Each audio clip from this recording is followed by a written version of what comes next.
Bismillahirrahmanirrahim. Assalamualaikum warahmatullahi wabarakatuh.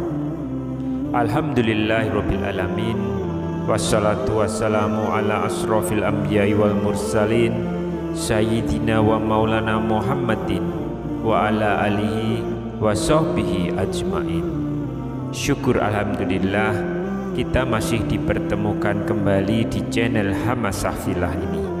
Semoga perjumpaan kita ini akan dicatat sebagai amal ibadah dan diberkahi Allah Subhanahu wa Ta'ala. Sholawat dan salam selalu dan tetap tercurahkan kepada junjungan kita Nabi besar Muhammad sallallahu alaihi wasallam. Allahumma sholli ala sayyidina Muhammad wa ala ali sayyidina Muhammad.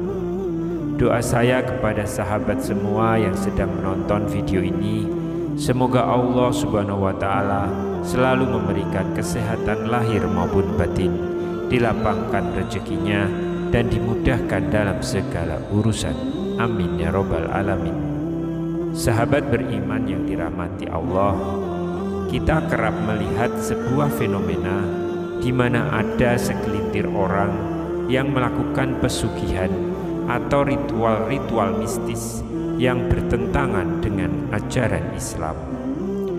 Dalam kepercayaan sebagian warga Indonesia, praktek pesugihan dianggap sebagai jalan cepat mendapatkan kekayaan, keberuntungan, atau kesuksesan. Praktek pesugihan yang dilakukan segelintir orang dengan cara membawa sesajen ke tempat-tempat yang dikeramatkan masih marak terjadi. Padahal apabila menggali Islam lebih dalam lagi, kita akan menemukan jika dalam Islam ada pesugihan yang tidak dilarang oleh Allah Subhanahu wa Ta'ala. Dan apabila kalian berpikir jika riba dapat menambah harta, maka sungguh hartamu itu tidak bertambah di mata Allah. Namun apabila kalian mengeluarkan hartamu dengan berzakat untuk mencapai keridhaan Allah, maka orang-orang yang berbuat demikian akan dilipat gandakan pahalanya. Quran Surat Ar-Rum ayat 39. Dan sebelum kita lanjutkan, alangkah baiknya jika sahabat yang dirahmati Allah dapat meringankan tangan untuk ikut menyebarkan syiar Islam dengan cara klik tombol subscribe, like, dan juga share video ini supaya dapat menjangkau lebih banyak umat. Amin ya robbal alamin. Orang yang mengeluarkan zakat bukan hanya akan dibalas dengan pahala berlipat ganda, melainkan akan dilipat gandakan juga segala jenis kebaikan duniawi termasuk harta benda. Selain zakat, pesugihan ala Islam yang juga bisa dilakukan oleh seorang muslim untuk menggandakan harta, pahala, serta kebaikan lainnya adalah infak dan sedekah. Infak dilakukan dengan cara memberikan materi atau harta kita kepada orang yang dianggap membutuhkan. Sedangkan untuk sedekah bisa dilakukan dengan dua cara, yaitu mengeluarkan materi dan non-materi. Dalil dalam ayat Al-Quran menyebutkan bahwa ganjaran bagi orang-orang yang berinfak maupun bersedekah hampir setara dengan ganjaran orang yang mengeluarkan zakat. Dalam kitab tafsir Al-Madinah Al-Munawwar, di mana pada suatu hari para sahabat bertanya kepada Rasulullah, "Wahai Rasulullah, apa yang sebaiknya kami infak dan sedekahkan, dan siapa yang harus kami berikan?"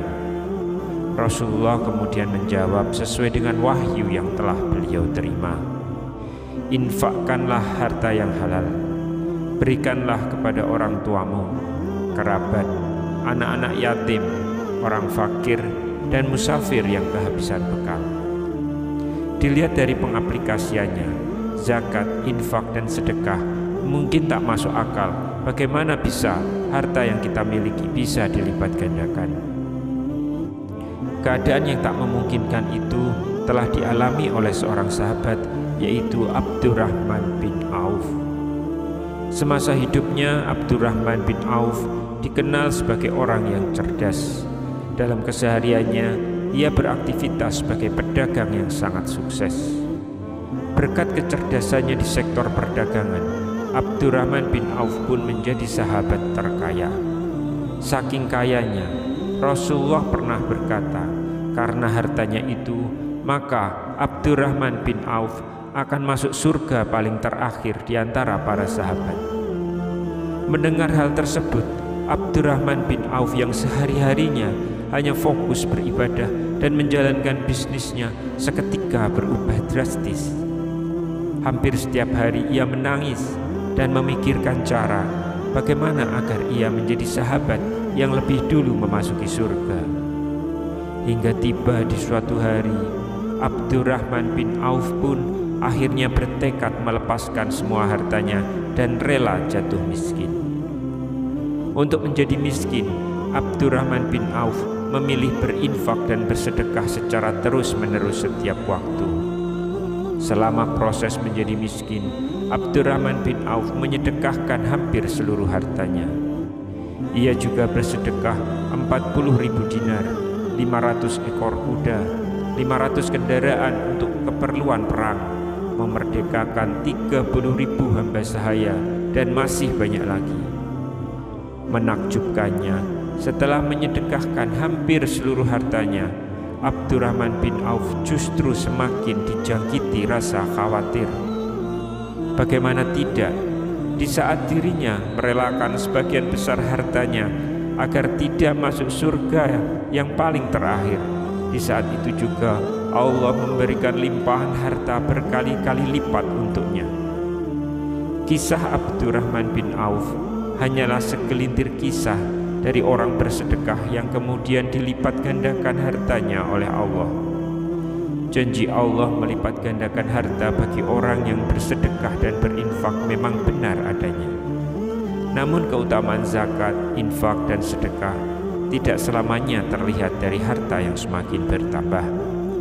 Mendapat kebaikan seperti terhindar dari rasa sakit, dilancarkan segala urusan, dan merasa tenang menjalani hidup bisa jadi merupakan hasil dari pesugihan ala Islam yang telah kita lakukan. Demikian informasi yang bisa kami bagikan pada kesempatan kali ini. Semoga video ini bisa memberikan manfaat kepada semua pemirsa. Allahu a'lam bishawab. Wassalamualaikum warahmatullahi wabarakatuh.